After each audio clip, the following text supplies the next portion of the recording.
in the legal profession, and of course I'm sure you understand that when a case is brought before a judge, they purely go with what is on the table. They cannot speculate. Circumstantial evidence may be weak in terms of having convictions, but at what point are we going to be honest enough to say that you cannot have acquired that wealth in a right way and investigate? And let's just take an instant like the 60 million, 59 million that was transferred to Ngirita's account. Now, my own wife cannot transfer money from my account. Yes, even 1 million. Even 5,000. Yeah. She has no access unless I have given her undertaking, or what do they call it? There's a legal term for it, where I give her authority to do that. And that has a process. Power of attorney, yeah. Yes, I've given her power of attorney. She cannot transfer. Now, how is it that 59 million is transferred from an account into somebody's account, and she herself admits that did not do anything, and then we go round in circles and cannot convict? Isn't that evidence enough? What matters is, and I'm sure my friend here will take this message to Ruto, not in a bad way, but what matters is, who is this woman sleeping with? Who is the boyfriend? Who is she going around with?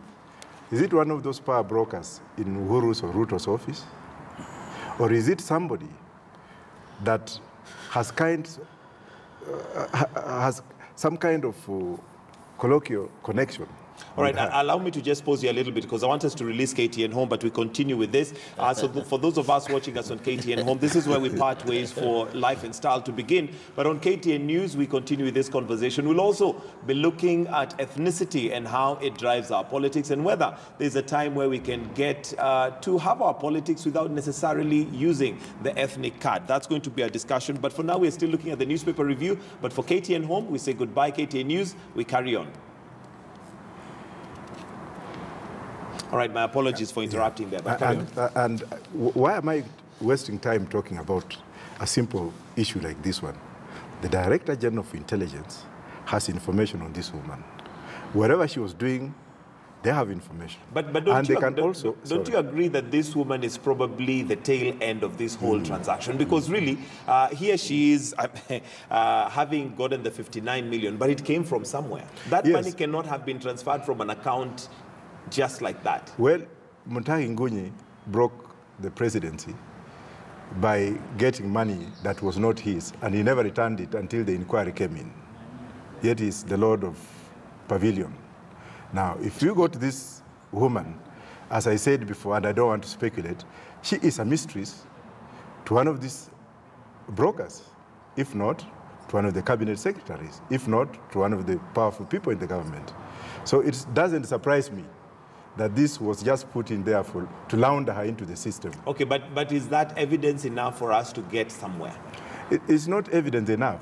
It's a criminal act to get money, to possess that does not belong to you. Stealing is defined in the following manner, and my lawyer friend here can come in. Appropriating property with the intent to appropriating property belonging to another with the intent of depriving that other permanently. Now, was it lost and found property? Where do we draw the line? Okay. As a responsible person, if you go and find money put in your account, like the other lady did, what do? It raises a red flag. What you do is to go back to the bank and say, excuse me, what is all this? And there is the lost and found kind of regulations, which entails what happens in in case the owner of the property is not found, then you can claim it. But this is, okay. Honorable Cherargei, what is it that, from your